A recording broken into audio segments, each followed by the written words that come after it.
So happy almost first day of spring.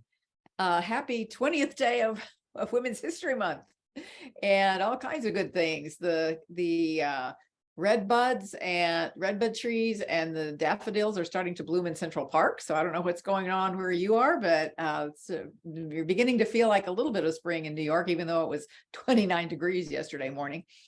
I'm Gloria Feldt. I am co-founder and president of Take the Lead, and thrilled to welcome you all to this webinar on how to strike your own damn balance. So we'll talk about that in just a minute. But first, I want to give a very hearty welcome to my great friend, Amy Looper, who is the founder and president of a wonderful organization called Leading Motherhood. And so Amy, welcome. Thank you, Gloria. Thank you, ladies, for having me on this morning. A pleasure. So this is kind of what we want to do. The title of this webinar, how to strike your own damn balance, really is, it's like I get really ticked off at all of the narrative that is trying to guilt women into thinking they can't have it all or can't have all of what they want. Nobody asks that of men. Nobody says that to men. And so that's how that phrase came about. And that's why strike your own damn balance is one of the 9 leadership intentioning tools in my book, Intentioning. So that's what and Karen Edwards mentioned that it's the number one thing requested by the women she works with. And it just seems that we may have hit a nerve here that people are really interested in. And so we're gonna talk about the BS of that idea and what your all is, and how can we help you create your all with joy and without guilt and without burnout. So Amy Looper is the expert in that, and we are going to touch on things like what's most important to you. How can you assess that? Your big 5, basically: money, power, status, quality of life, or enjoyment. We'll talk about what power demons might be blocking you and how to focus your energy so that you're happy with what you're doing. So Amy, I would like to just start by asking you a couple of questions, if that's okay. Yeah, sure. Given that you have particularly been working with this topic, and I realized that actually, why don't you just share your own journey, because you have had a career as a very successful salesperson, and then you pivoted to helping other women, other ambitious women, and particularly women in sales, to balance their lives and to create the lives that they want. How did you do that? What prompted you to do that? Why don't you just share your journey with us? Yeah, so I'm really the definition of somebody who took their lived painful experience and turned it into an impactful business. So over 18 years, I was in corporate sales leadership. I ran, sales teams in software technology. Then when I had kids, I totally believed the myth that I had to step back out of leadership to actually do this thing called motherhood and have a career at the same time. And I believed it for a minute, thinking if I kept going full bore, something would break. My marriage would break, something would break. So that really led to this whole journey of I experienced postpartum depression, which I write about in my Leading Motherhood book. We had some crazy things happen in our family in between both births of my kids. And eventually, about 7 years after all that, I hit ultimate burnout in 2020. I was at Palo Alto Networks, top cybersecurity company in the world. We were doing, amazing things in Phoenix and my territory, and life was good, except for the fact that I was empty inside, and I was completely what you would call burned out, or just not really.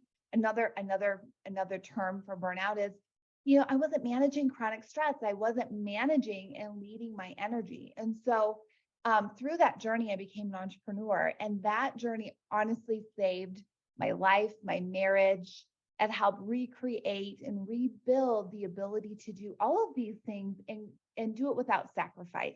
And so I took everything that I learned, and now I teach other women how to do the same so that they can, really do what you're talking about, Gloria.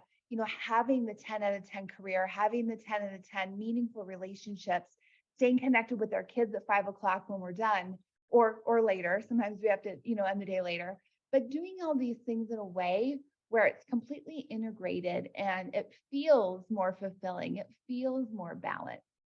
And I think that's the key, is how we manage these things internally. So how did you go about figuring it all out? I mean, that's what you just said is really a mouthful. How did you go about figuring that out? Because I think that may be what Yeah. people are struggling with. And how can we Yeah. help with that? I was that very, if you kind of look at personalities, kind of that high achiever, right? That really identified her self-worth and all the doing and all the achievements. And I had to unravel some of that. And I put myself through a lot of transformational leadership, spent a lot of money on it, and put myself in these different cohorts. And I absolutely fell in love with it. And that's what really broke me through what I would call postpartum depression and a big grief cycle. I had a father-in-law who took his own life in between both births of my kids. And it just really was a lot on our marriage, on our family. And so we had to process all that stuff. And so doing that really helped me heal. And in that time, the first step I had to take was really giving myself permission to feel emotion again and get out of all that busyness, get out of just avoiding it, being in denial, and start to really feel emotion again and start to connect the dots on how I was making meaningful connection with other people. Wow. Wow. So then you had to figure out how to build a business helping other women do that. Yeah, Now, yeah, one of the things that I'm noticing is that, and I guess I want to say, I, first of all, have huge admiration for women today, most of whom are working are employed, I should say. I hate to the term working mother, because every mother is working. exactly. Every mother is working. It doesn't matter who you are or what you're doing. But I have such huge admiration for women today because of the amount of professionalism that they're showing, the accomplishments that they're making. Women are earning 57% of the college degrees. We're half of the workforce now. We, take the Leads mission is gender parity in leadership by 2025, which is pretty soon. We've got a lot of work to do, but so we're half of the workforce, but we're still about maybe if we're lucky, close to 25% of the top leadership. So there's just this huge gap. There's gap in pay, there's gap in, and particularly for women of color, there's a wider gap in pay and a wider gap in the leadership that we all need to work on together.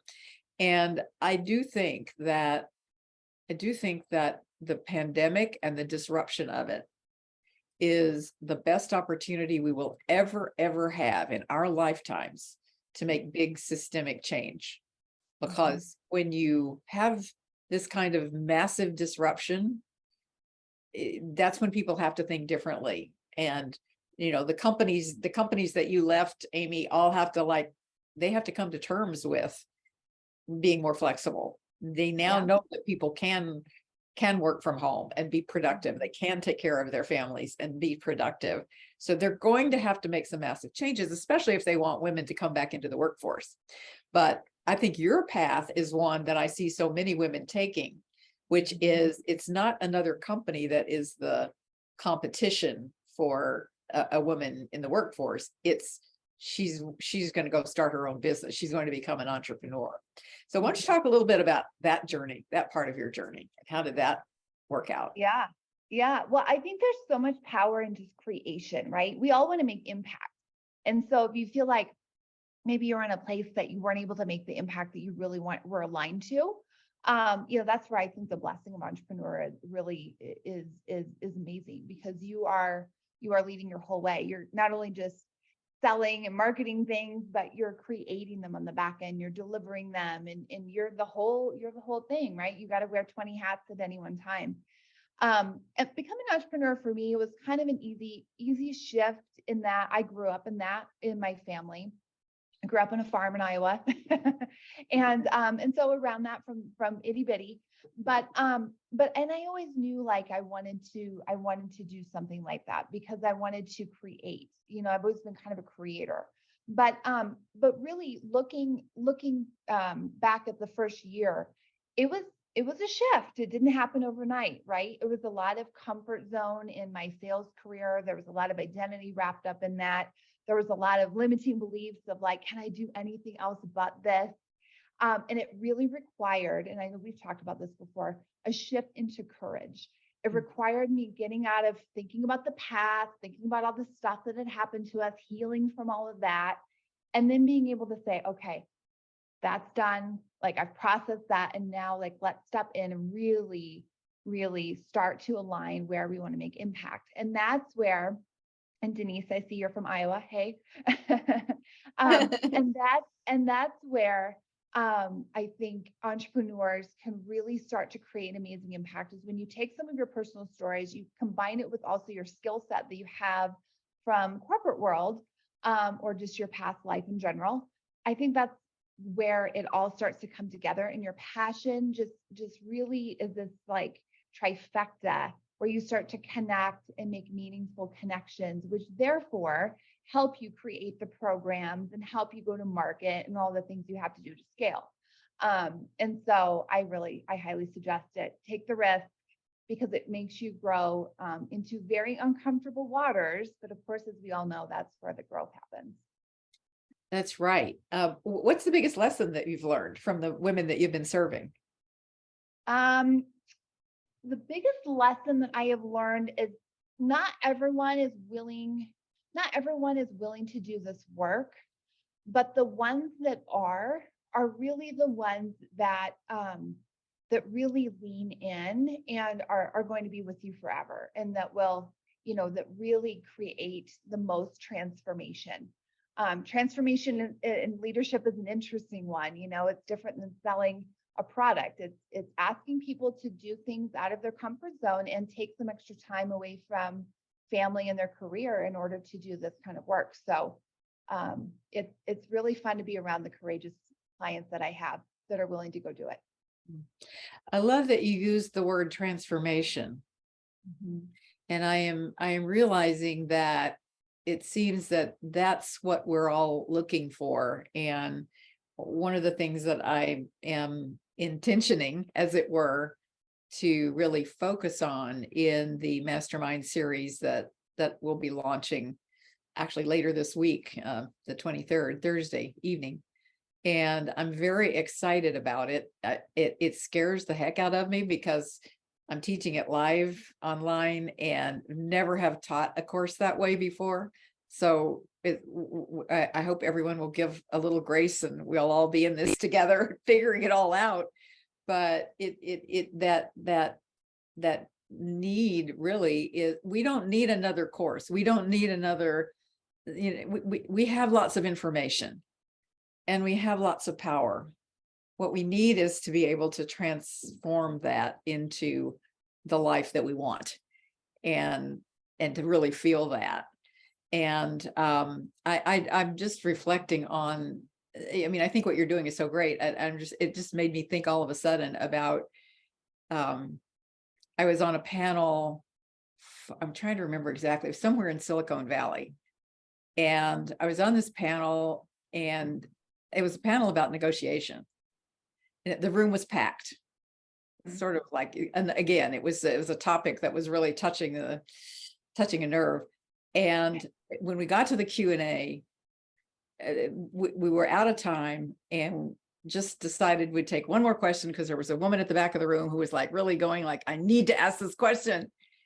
And she said that she had a master's degree. She had 15 years of increasingly responsible positions in Silicon Valley. And she had taken a couple of years off to be with her children. And then she couldn't get back into the workforce. What should she do? Her question was, what should she do? And I just blurted out, put parenthood on your resume. There is nothing that teaches you more. There's nothing that teaches you more than being a parent. All the things that you have to learn it's all there. And I sort of laughed afterward. I didn't know where that came from, but for me, that feels so true. And I really wonder, what do you think? And you think we could do that? Do you think we could just like make parenthood a part of our resume? I couldn't agree with you more, Gloria. I just spoke to about 3,000 moms at the Mom Project a couple of weeks ago.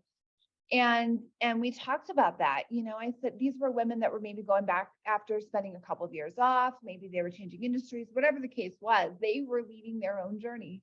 And in that, I said, you get to put in your leadership skills. Look at all the things that parenthood has just demands of you each and every day.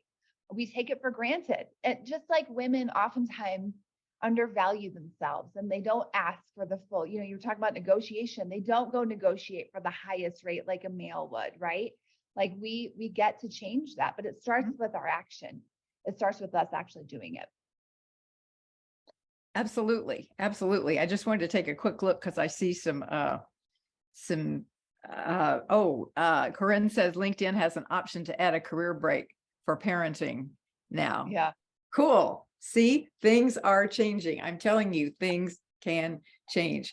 So I'm going to share real quickly, very often some of our own learned behaviors are what really are the blocks holding us back from what we might be able to achieve or from that transformation we might want. And one of the things that I put into my book, Intentioning, with each one of the leadership intentioning tools, is a list of 9, what I call the power demons, that can be the blocks that keep us from doing what we really are totally able to do, if we can just get rid of them, and if we don't let them derail us. So the power demons, the 9 power demons in the chapter on Strike Your Own Damn Balance, are internal conflict and not dealing with it, ambiguity about what our intention is, sort of like sometimes we like to keep so many options open that we don't get clarity about what our really highest and best intention might be, lacking self-awareness, suffering burnout, laying or shouldering blame, lacking follow-up or follow-through, exhaustion, that certainly happens, wasting energy on people and things that don't always advance our intention. I want to come back to that and ask you a question, Amy. And incurring stress-related health problems, because these things weighing on us really can, they can and they do cause all kinds of stress-related health problems. But I want to focus on the issue of focusing energy.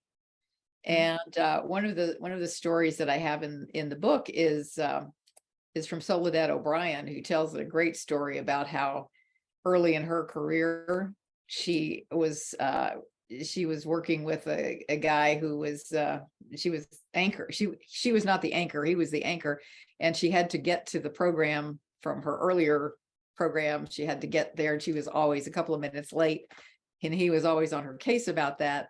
And she let it really get into her head. And then she realized, you know what?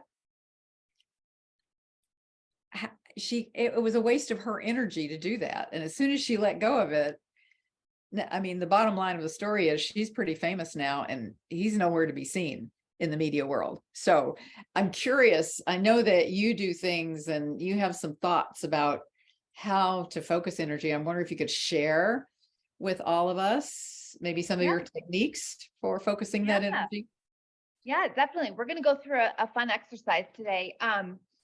We do a lot of work with energy. I do a lot of work with people to really heal their inner child and do some of those things from a trauma perspective.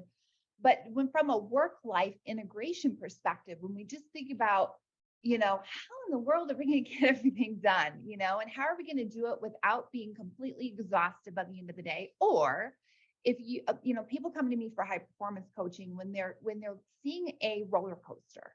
When you see a roller coaster in your performance, or maybe you can go really, really hard for a couple months and you're doing awesome, you feel like all the balls are going really well, and then all of a sudden, you hit a wall, and something takes one of those key priorities out, whether it be a career, maybe communication, at work or at home, or a relationship breakdown, maybe with your spouse, or Maybe your kids are coming to you going like, hey, hi, I'm here and I haven't seen you in a while.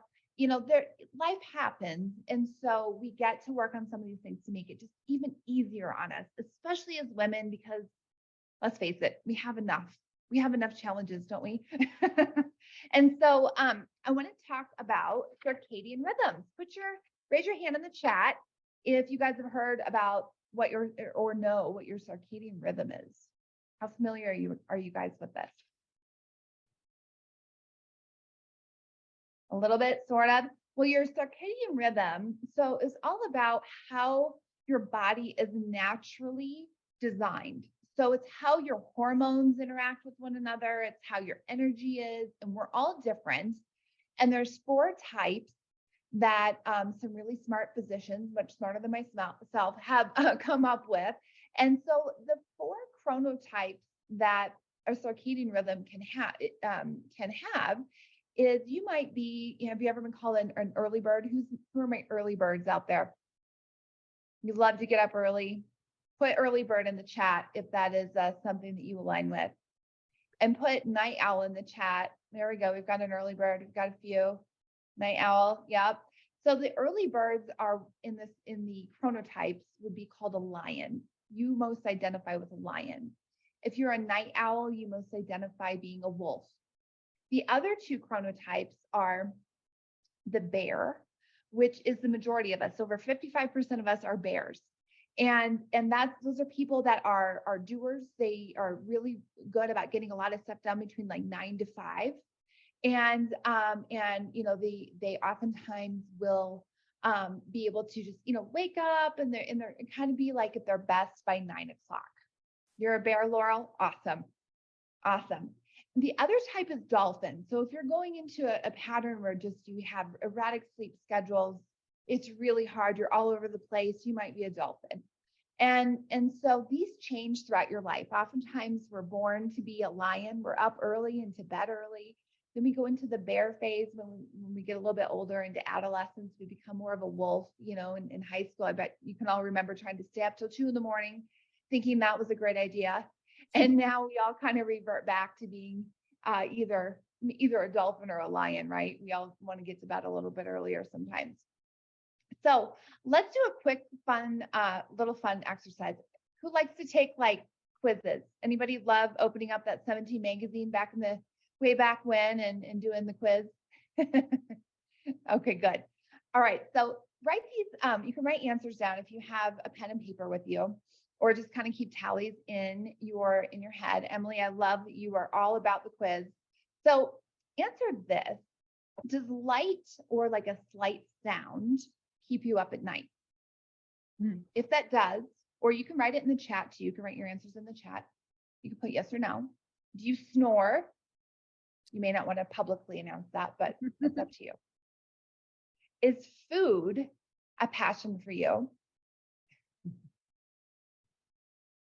And do you normally wake up if you have an alarm? Do you wake up at the alarm or do you push the old snooze button? Anybody a snooze button? I fall into that sometimes.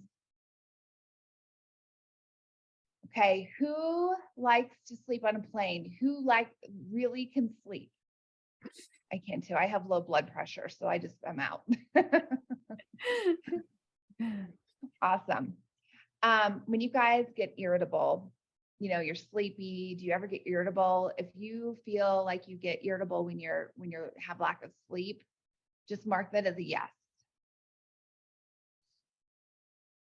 And do you worry about details? If you're a detail-oriented person, that's a yes or no. Do you worry about details? Are you a perfectionist? Ooh, that's so many women. Mm-hmm. Yeah, we're socialized so much to be. Totally. Yes. Mm-hmm. And I just want to let you know you are enough. Yes, you are enough. Okay. Now your exercise time, think about this. When do you really have the most energy? You don't have to like it, but when do you have the most energy to exercise? Before 8 o'clock, in between 8 and 5, or 8 and 4, or after that in the evening? Just make a note to yourself what time. And then here's the last question for you. Are you a risk taker? Do you like to take low, medium, or high risk? There's some moderate people out there. Medium risk. Awesome. It sounds like we have a lot of bears on, which doesn't surprise me. And we have a couple of low risk people. Okay. So if you answered a lot of yeses, like if light or slight sounds keep you up at night, if if you wake up with your alarm, maybe you push the snooze button here or there, you're a little bit irritable, like you're probably middle of the road, which is that bear. If you're really good about like, you are the early person, you are the driver, you are like, hey, I am up and I've got my list of intentions today. You've got Gloria's book open, ready to just crush it. You might be more of a lion, and you might have seen like, oh yeah, I get up and I work out, but like by 6 o'clock, I'm done. That means you're definitely more towards the lion. And that also means that you should do your highest priority activities during that time when you have the biggest, punch of energy, right? Make life easier on yourself. That's why I love the fact that in corporations, I was just talking to Deloitte a couple of weeks ago, and we worked on a work-life integration workshop, because it was all about how to make flexible hours for yourself to be able to get it done in a way that works for you as a parent or a caregiver, or just an employee in general. Like, make it work for you. You no longer have to sit there at a desk from 9 to 5.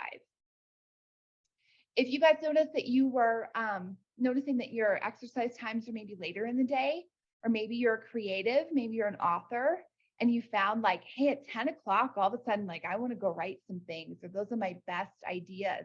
You might be in a phase in life where you're more of a night owl. And so therefore, do those activities at that time. There's no, nothing wrong with that. Just make sure that you're eating and cutting off caffeine. Cut off caffeine at least 6 hours before bed, because it takes that long to metabolize it. You want to eat at least 2 hours, cut off eating 2 hours before the time you go to bed. Again, that has to do with how you're metabolizing things and how your hormones are interacting together. Your cortisol, your adrenaline, your melatonin, your core body temperature, like your heart rate, it all matters. And it all matters in how you're going to be able to focus and be able to get things done at your highest potential. So this is how your circadian rhythm, you can really take this with you in understanding kind of where you land. And if you're a bear, I see a lot of people say, I'm a bear. Get those things done between 9 and 5. And if you happen to have people dependents that rely on you, that can be a great time to get a workout in before you hit the office, get that done. And then you have time before the kids get home from school to actually get all the things that you want to get in, the important meetings, so that you're doing that at your highest point in the day. So these are just some few takeaways that hopefully help you guys manage those things. And as women, we always have to manage hormones, unfortunately, but it will also help your cortisol levels stay regulated. Fantastic advice. Really wonderful exercise, Amy. Thank you so much. And again, to everybody, please feel free to ask questions at any time. And we're going to have an open Q&A in just a little bit too, but we're happy to answer questions at any time. And Catherine had put a question into the Q&A and asked me to repeat the power demons. So I probably made a lot of mistakes because I don't type very well. But anyway, I put them into the Q&A in case anybody else wants to have those repeated. So that was a really, really great exercise, and much more productive than my telling people to just not let things go into their heads if they're using their energy in a way that is not productive for them. So thank you so much for that. I think maybe it's a good time also to do another exercise that we have, and I'd love to know. I actually like to give people a couple of minutes, and I think if we have in the chat, do we have the exercise in the chat, Kristen, to that people can download and can let's see, I'm trying to read what. Oh, okay, good. Yeah, good. You put that into the chat as well. It's so to take a couple of minutes and identify what it is that you really want to do more of, what you want to do less of, and what you would like to, I always quote Felicia Davis on this, who says, what would you like to lovingly release? How can you, what are the things that you really know you need to take out of your schedule so that you're prioritizing things in a way that really works for you well? So I see that the worksheet is in the chat. And if you can just go ahead and take a minute and download it, I believe you can, if you want to, fill it out right there in the sheet, or you can just do it with pencil and paper. It's a pretty simple exercise. And I'm going to give you a few minutes to do that, so you can just think about it and really give some thought to what are the things that you want, that you to yourself want to prioritize, and what are the things that you really need to let go of. And I one of the things that please go ahead and do that. And I'm just going to keep chattering a little bit here. So there's not just dead air space, but as I took on greater responsibility in my own life, one of the things that surprised me the most, and that I really want to share with people, is that the more complex things are, the simpler you have to make them. And that's true as a leader, and it's true also in dealing with all of the myriad issues that happen when you have a family with, and like I have 3 children. I have 3 stepchildren. They're all our children. They're all children.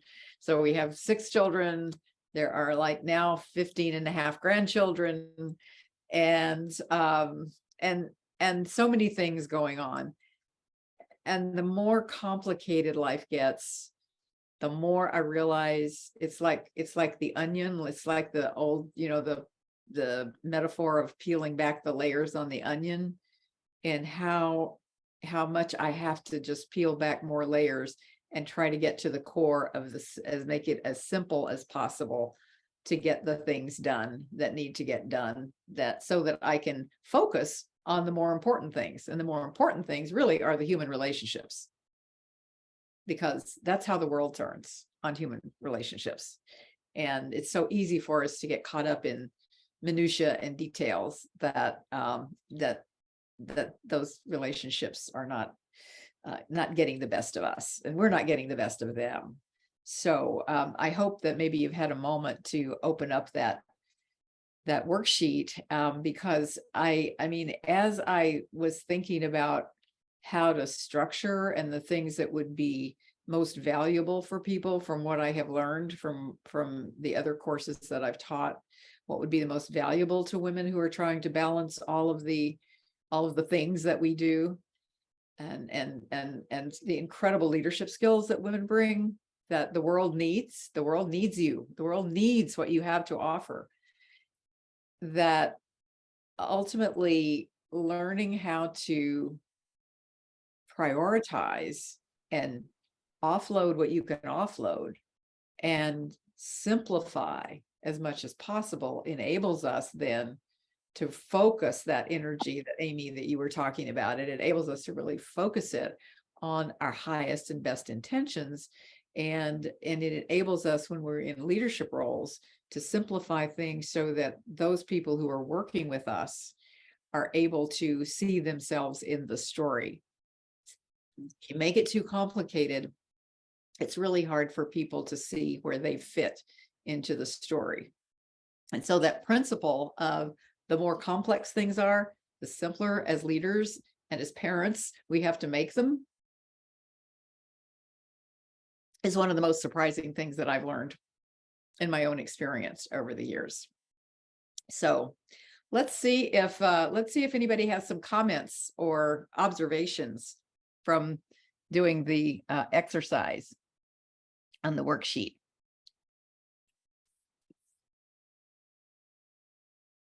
Have you been able to open it?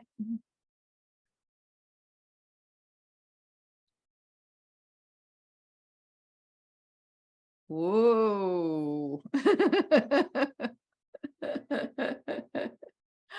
Okay, take your time. It's quite all right. Elizabeth, love the structure and simplicity.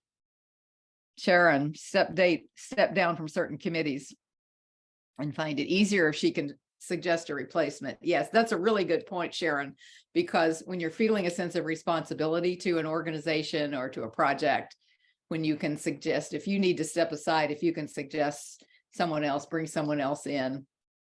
I literally just did that a couple of days ago to an organization that I'm on the advisory committee for, and they were asking us to get involved in another project. And I realized I did not have time to do it, but I also realized I knew exactly the right person who could, much better than I could, by the way, could much better than I could actually do that particular job. Just looking to see if there are some other comments. Terry says she did not receive the worksheet. It is in the chat, but Kristen, why don't you put it in again and let's make sure that people get it, because it's, you know, it's something that you can just keep and you can use and reuse in any way that it serves you. So let's step back for a moment. Oh, now the comments are coming in. Okay, all right. More in front of people, less administrative. Yes, thank you. Very good. Makes me reflect on the thought, Danielle says, on the thought of it didn't occur for me to say no. Ha ha. Yes.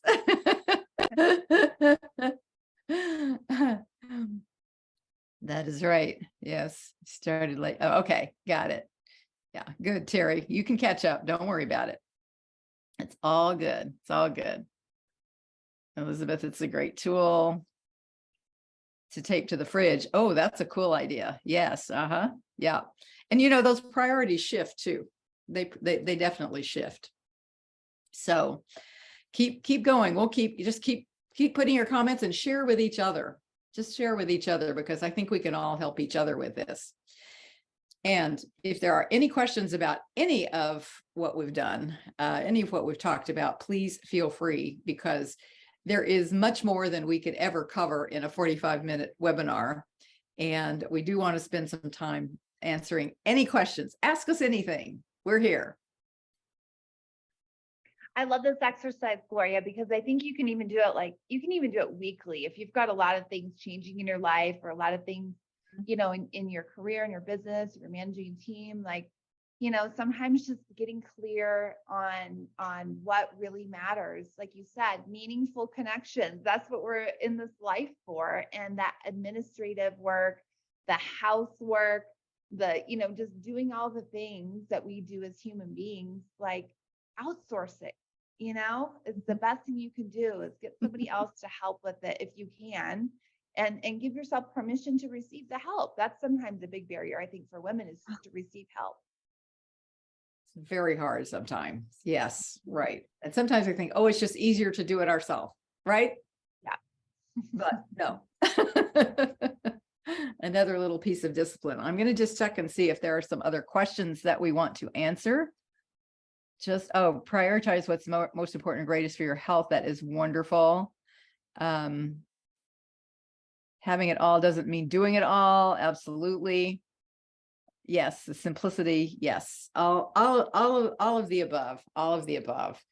And, you know, if you stay to the end, which I hope you will, because we're going to take a few more questions and have a couple of more things to talk about, we will be also giving you a download of the whole chapter in the book that is this leadership intentioning tool, Strike Your Own Damn Balance. So you'll be able to download that. And that is exclusively for all of you great people who've actually shown up, because, you know, on webinars, a lot of people register and then don't show up. So we thought we should reward those of you who actually showed up.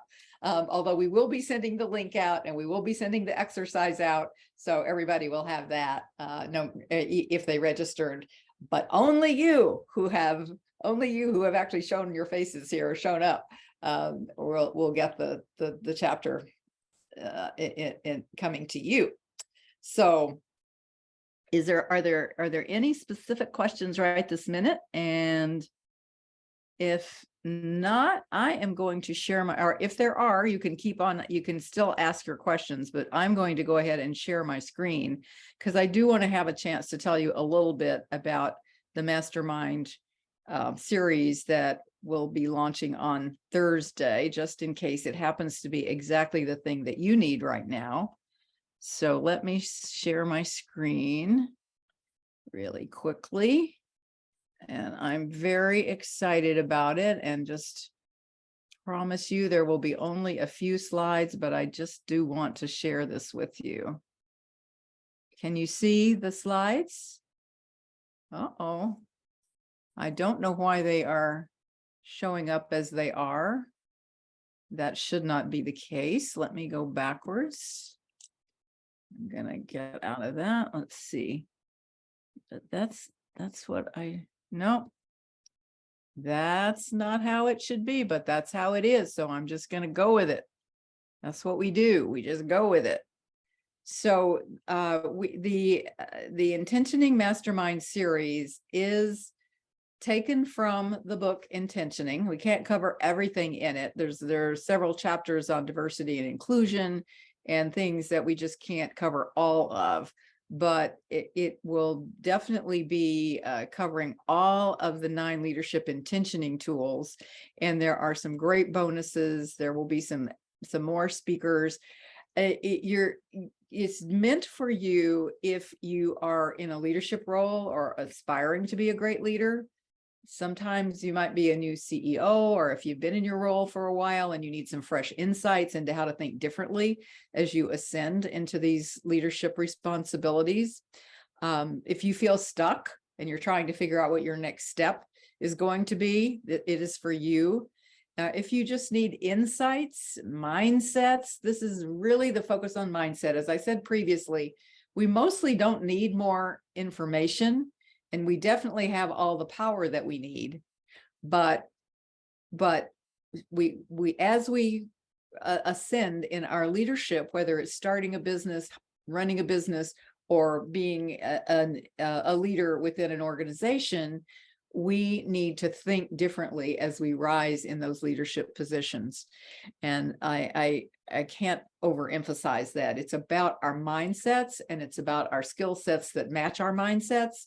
But it's really those thought processes that make all the difference.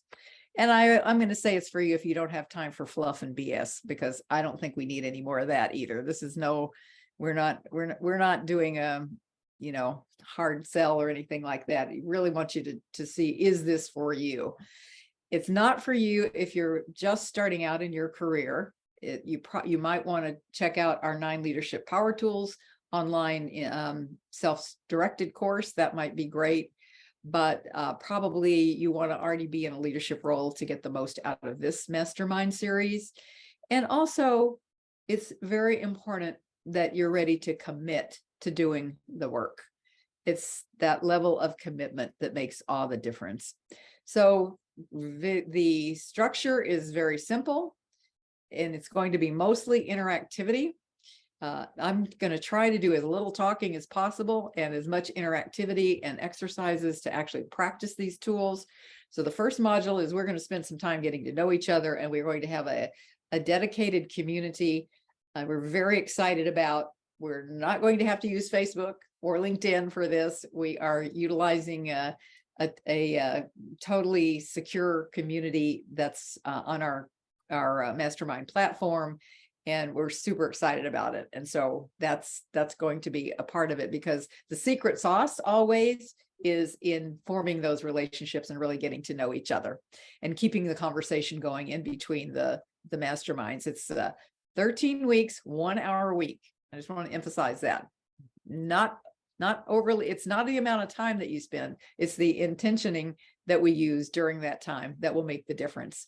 Then the next module, which is several modules, which is actually several of the masterminds, is the 9 leadership intentioning tools, which we will cover all of.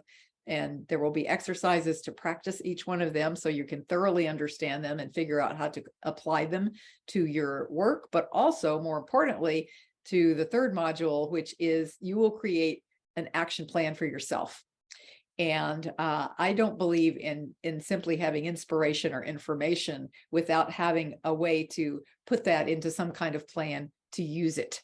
And so the third piece of this is that you'll be making your own action plan. And to help you do that, we will have small group coaching. So that's how the masterminds will be structured. And of course, we'll have a big celebration at the end. So it's not just information, as I said, it's shifting the mindset, growing your career, embracing the VCA method of intentioning, vision, courage, and action, and it's access to the community, all of those.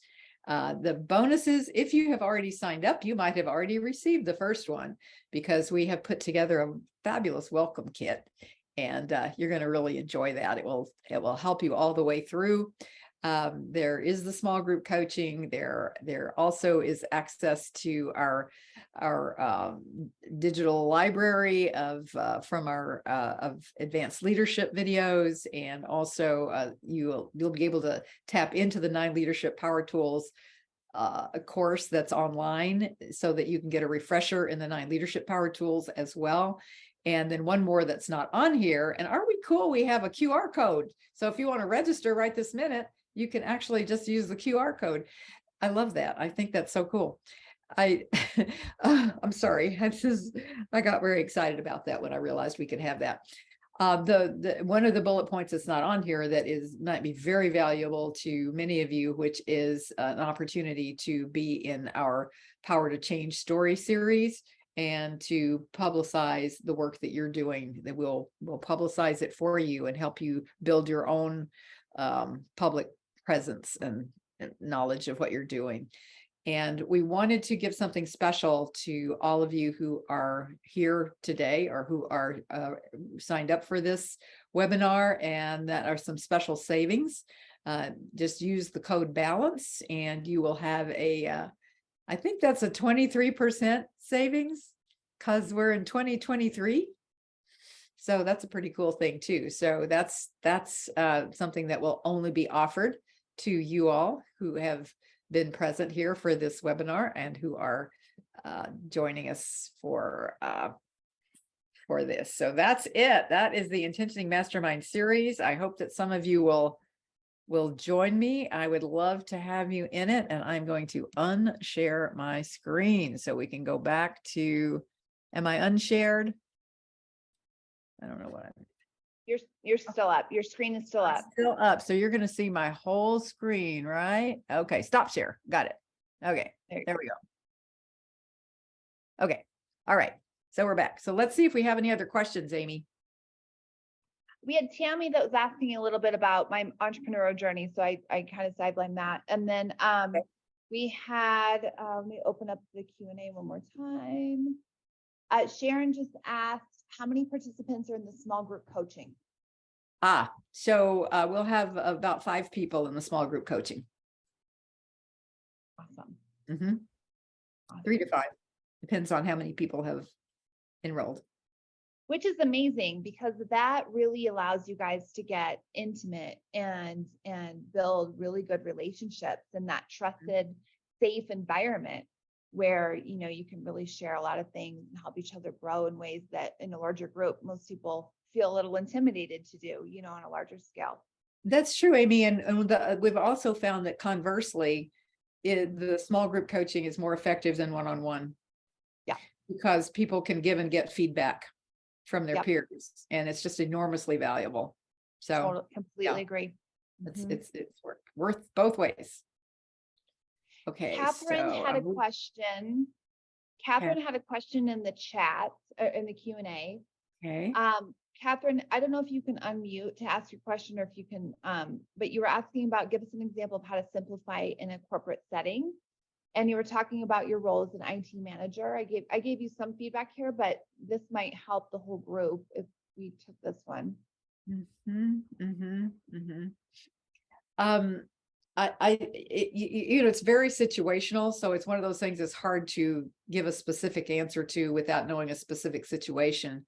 But preparation for a meeting is sometimes the answer to that, and really having your thoughts lined out, and also having had the meeting before the meeting with some other people who have the same thoughts that you have about needing to simplify the problem.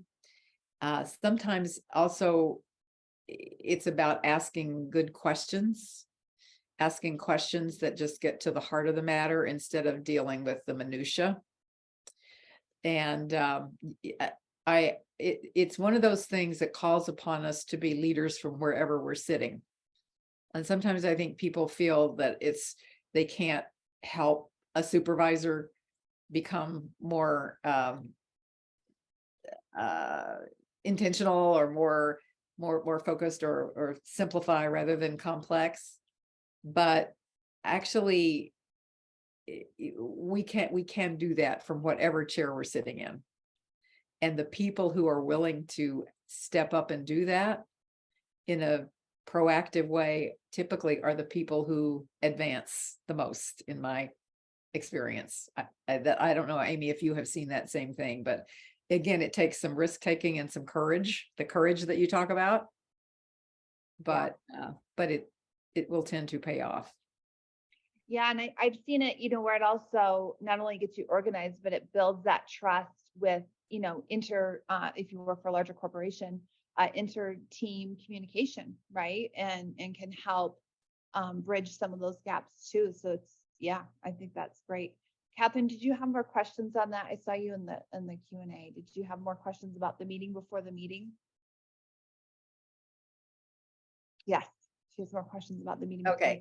All right. I'll do a quick on that. And I see we're almost at the hour and I want to respect everyone's time. People got to know this technique during the Obama administration, when the women in the administration noticed that the men were doing all the talking in the meetings and getting all the attention, and they would come in very well prepared, but they didn't get called on. So they started meeting before the meeting. And each person could share what they planned to, the ideas they wanted to bring forth, the issues that they wanted to be sure to talk about, and they could then go into the meeting and be prepared to support each other. Or they could say, oh, Amy just said that. It's a fairly common thing for a woman to give an idea, and then 2 minutes later, a man says it and it gets cheered. Nobody paid attention to her. But if you have your women friends, or you can have male friends too involved in this meeting before the meeting, and everybody is prepared to support the other person when they actually are giving their suggestions, their ideas, their opinions, that's having the meeting before the meeting. And there's no substitute for preparation. There really is no substitute for preparation. So that's the answer to that question. Thank you for that. That's a very important question, and it's a skill and a process that is very beneficial and can really help position you in a leadership team, or in any team that you're in, to know what you want, know what you want to say before you go in, and have talked to people who will support you in that before you go into the meeting. So thank you. That was a great question. One last question.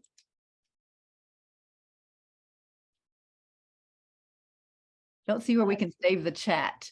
I think we can save the chat at the aren't there some little, I'm the wrong person to try to answer that question. Me too. I don't know. I'll let Christina and team know. Yeah. Okay. Yes, I think, Christina, can you share how to save the chat?